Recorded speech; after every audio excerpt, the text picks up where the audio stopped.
Okay, so today we are going to be working on making some messy blooms. These can be used as backgrounds or a starting point on your journal, or if you want to use them to finish a layout that maybe doesn't look done, they're great for that too. So I'm going to be working, this chunky guy is almost full, so I'm going to be working on a layout in the back of this journal. And what I've done is I've gathered just a few images here. These are from some magazines I have. I really like the messy sort of blurry blooms here. I love the red from these leaves, so that kind of has this organic feel going on. And this is a page I've pulled. I love the simplicity of just these pinks right here in this. So because it is spring and my blooms are coming outside, this is what I'm going to land upon. So I'm going to end up using this bloom and I'm going to cut it out so that I can use it on my page. And then I'm going to gather a few colors that will help me create some of these colors in here. So I'm going to get to that point and take you from there. Okay, so I have cut out the floral from that page, and it's not perfect. It's a little loose. You can go as detailed or as loose if you want. We are going to be adding some paint to this, so it doesn't need to be really, really intricate. You don't need to worry about that. We're going to add this. Now, I've got a few layouts. I tend to put scrap papers in my journals when I'm kind of working randomly ahead. And I could either go ahead and go completely blank, but I do like that this is playing off of the pinks that were just already in this journal. So I think I'm going to go ahead and I'm going to glue this down with my glue stick right here so we can work from it. And then I've grabbed just a few colors over here that I don't think I'll need the brown because these are so light, but I've grabbed a few colors and I'm going to make just a couple different splotches of color here to go ahead and add this bloom. And what we're going to be doing is letting the details of what we have cut from the page kind of inform us to spread across the layout. So I'm always really fascinated in looking at layouts where the elements that have been cut out and collaged blend really well with the plain paper. And so I like to have things extend from paper that's been cut out to the colors around. It just kind of melds and gives things a little more surreal look as you're looking through a journal. So that's what we're working on today. This is going to be fairly easy because it's all pink tones. If you're doing something with greens or more than one color of flower, it's going to take a little more time to get the colors you need. So maybe if you're just starting and blending colors and expanding from an already established pattern is new to you, pick something with maybe just one or two colors, a really muted palette. So let's get this glued down and we're going to start mixing some colors here. Okay, so while looking at the color of this flower, I want to create just a few different shades that I can kind of play with. So I'm going to start with a very, very, very light pink. And I just want it to feel like some of the middle tones. It's not going to be the lightest tone. I want it to feel like some of the middle tones of this flower. So as you can see, it's not 100% perfect match, but it's very, very close.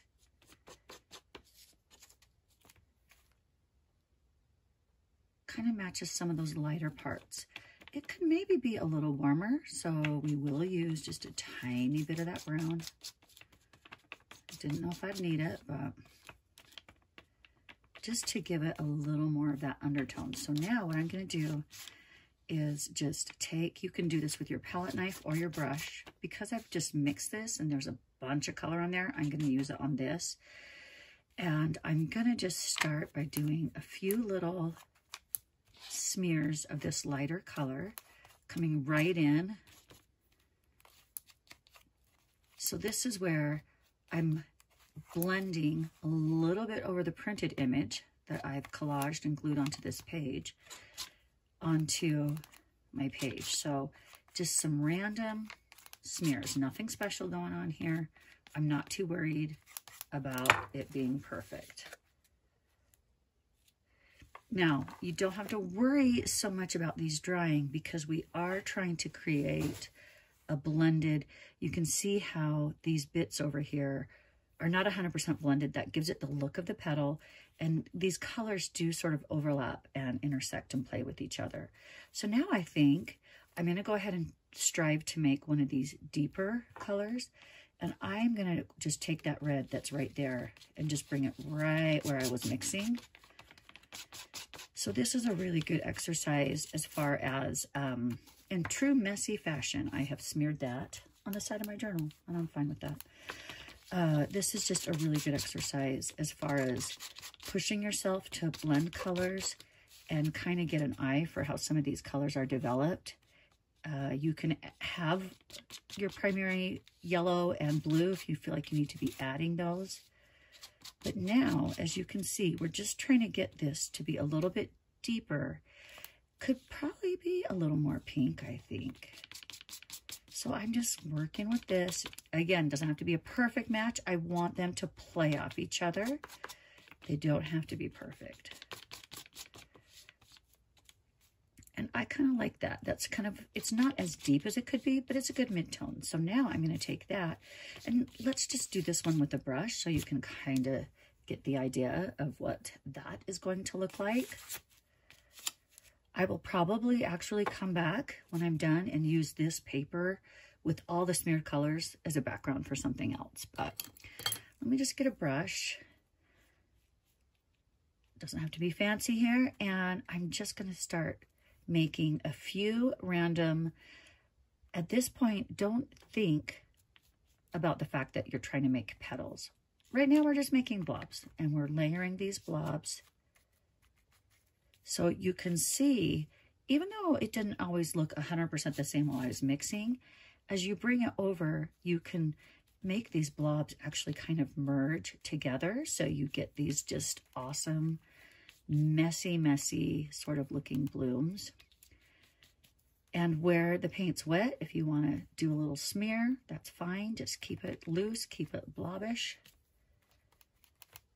And already we're starting to see what started as a printed image turn into something that you've created, that we've painted, that's coming out on the page.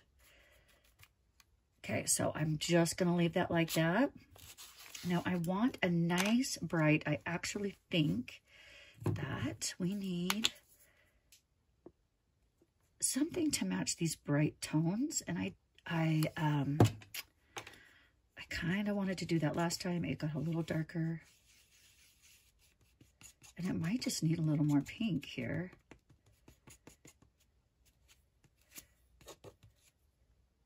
That's better. So now with this, I am going to get just a little bit of that main pink off here. I'm just going to scoop in, and I want to come into these darker areas with just some random markings. It's almost like make a little X. Do some mini X's and O's. Lightly come off the paper. Your eye, because you're watching yourself make it, you might tend to be critical of your own marks. Don't do that. Just let it go, because we are just creating a background. So messy's good. It doesn't matter if it's perfect. And right now we're getting a lot of dimension. So I'm going to go ahead, and I think I'm pretty satisfied with the color there. I think right now I'm going to focus on some lighter colors and come in and continue this idea of soft petals exploding off of this page. Now, if you want to, like you see, sometimes I'll come in and actually dip some color right on the painted, the printed bit. Just then it kind of, again, we're tricking the eye as to what's printed and what's being painted. So it just gives you this mixed media look. And I think that I'm actually pretty much there. So yeah, it looks a little messy, which is part of our goal. We're trying to be loose. We're not trying to get in here and paint these perfect petals. So that's a really good base. Now, I'm going to dry this and give you a few ideas of how you can now use this simple prop to complete your layout.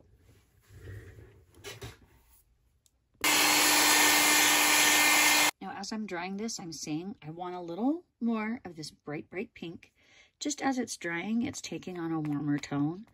So I'm just actually adding this in with my finger. I'm not doing anything too crazy. Not worried about the petals again. I just want hints of this bright pink. And sometimes that will happen as things are drying. You'll see they take on a different tone. And so now I have a little blast of this really, really bright, more neon of a pink to contrast that. Let's dry that up. Okay, so we've dried this. There's a couple thicker smears where I use my palette knife that might be a little tacky. It feels pretty good. So now that this is dry, we can go ahead and move from here for a background. So I'm going to give you a couple ideas of how I might use this. And then you can go ahead and play with this technique yourself and see what you do. I love using cutout words as prompts. So I could go ahead and go through my stash, kind of find prompts, things that I've cut out. This is a good place for photographs, either that you've collected or photographs of yourself that you can use. One thing you will find, it's going to be harder to write where the paint is thicker. So writing, as far as a journaling idea, we might want to do that on another type of paper. So I think I'm going to do that and then come back and glue a couple things down. Spring's kept its promise.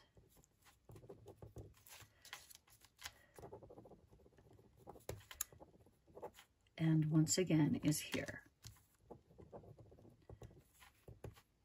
I tend to have different phrases come up in my mind while I'm doing journaling, just things I've been thinking about and pondering on. Words and phrases is just something my brain enjoys putting together. If your brain does not work that way, then look for a little quote. Keep a few little easy sayings at hand on your phone or in your journaling inspiration book. Now, this is really, really messy, but I'm not going to worry about that because that's part of the warming up. And that is something is we're letting ourselves create, even if it's not perfect, we're letting ourselves create something that's just loose and flowy and not intending to be a perfect product. So you could use ink for this. I'm just going to go over it with my ballpoint here to fatten up some of the letters. And like I said, yes, it's a little messy. You could use ink, you could use some liquid, more liquid acrylic to paint or do your lettering, or you could 100% cut out these letters. Okay, let's glue this down and go from there. So we're just gluing down these phrases. I cut it apart so I could have it stacked on one side of the page. You could carry the phrase all the way across or have it in the top or the bottom. I want it to sort of have this carefree kind of blooming, messy, growing look. Spring has kept its promise. Once again is here. I love that. Now, I actually am liking how this layout is really just focusing on these fabulous pinks. So at this point, if I'm going to add an image, I tend to be drawn to images of the feminine, images that have to do with the body, hands, faces, eyes, those kinds of things. So I'm actually feeling like I would like some kind of image on here, just so that the bloom, as gorgeous as it is framing something. And I'm going to just kind of go through I have a lot of little images that I print and keep. So I actually am going to go through these and a couple of my magazines that are just sitting here to find something to add. I'm going to keep it black and white because of the tones of the color. That's just my preference for today. And that's a lot about what this exploring is just figuring out kind of what you prefer for the day and letting your mood and your whims dictate. We're not over planning. When we sat down, we didn't know what we're going to do. We're just letting ourselves kind of get expressive and play on the pages. Okay, so I found this image in one of my old magazines. I often look for magazines at yard sales, flea markets, thrift stores, Goodwill, all of the places. And when I find them, I come across them if they're a good deal, or if there's just a couple of images in there I like, and I find that that gives me lots of things to pull from. You can always just look online, and you can purchase images you like, or print images, you know, that are free. There's lots of free images of all sorts, but I'm kind of liking her. Now, I don't want her to entirely cover anything I've done here. So I'm going to just probably cut her down a little bit, and I might even, I think that if I just really take off quite a bit of her neckline there, which was really bulking it up, and I just put her there, then I'm going to enjoy, I like the way that looks. I don't know, I do want to keep some of this printed bloom showing, so I'm just kind of letting you see what my brain is doing as I'm trying to attach this. I really love these layers of color. I don't want to cover this essence right here, those dark colors. I think I'm going to put her up top. And then I'll show you what we do to tie her in. Okay, so she is glued down just with my glue stick. And I'm going to come back to my ballpoint pen. This isn't anything fancy, it's just a Bic pen. And I'm going to outline some of my words here. I'm just going to outline each strip. I just like that it gives it a little definition. And because this page is bumpy, you can see my lines. They're not straight. They're not gray. I'm not pulling out a ruler. I'm just giving it a very loose feel, almost like this celebration feel that things are blooming outside. We made it through another winter. Okay, so I like the way that that looks. Yeah, go ahead and clean your pen up between swipes here. I like the way that that's added that. So I'm going to dip into her, and again, I want to add to this idea of blooming. So what I'm going to do is just a few right over the floral. I'm going to just bloom a little botanical. You might be more interested in doodling marks. It could just be dots or plus signs or whatever you like. But I want to tie into this whole growing and natural feel. So I'm just coming over here and adding a few little leafy, almost leafy strands, like just to her. These little marks will tie her to the page. It gives the page a little bit of contrast because we're on such a limited color scheme. And I can also come over here and add a few more. So I'm tying both sides of the layout together. You could do it on just one side of the page or the other. And I'm not trying to worry about the petal expression that was going around in the background. All I'm trying to do is add a little bit of contrast, and I'm going to give one big leaf over here. Just for contrast. Growth, these are the things I'm thinking about with spring. So really, I will probably date that and just call this one good. I'm going to just show you a couple other examples of how I've used this technique. In this book, you can see this was an ode to a Halloween costume I did one year. And you can see that I've drawn the yellows, pinks, and the leafy images in watercolor actually from this leaf from this bloom and these leaves. And then on this side, I've pulled from the picture very muted, blurry red tones around that page. So again, we're taking from just a small snippet of a magazine and we're letting that inspire how we're gonna make some messy blooms. On this one, I have a tiny snippet of florals right there that I liked. So I use that to create color and come and frame around here. Again, I have some line drawn leaves. And on this page, this cutout, I used the blue. I didn't go as deep as to make it look like flowers, but it was the background. So again, it still appears as if you're getting this blurry bloom that's part photograph, part paint. This final example I'm going to show you is actually from washi tape. So this washi tape has blooms already on it, different smudges of color and some nice loose floral blooms. And all I did was add a few smudges of color and then traced it with a Sharpie to continue this pattern onto the page at a larger scale and tie all the colors together. So I hope some of these ideas will inspire you on reaching into your magazine stash, finding these little just tidbits of paper, florals, colors, and using them to build a whole entire messy, delicious background with. All right, thanks for watching. Be sure to tag me at Ram Talk on your messy bloom inspirations.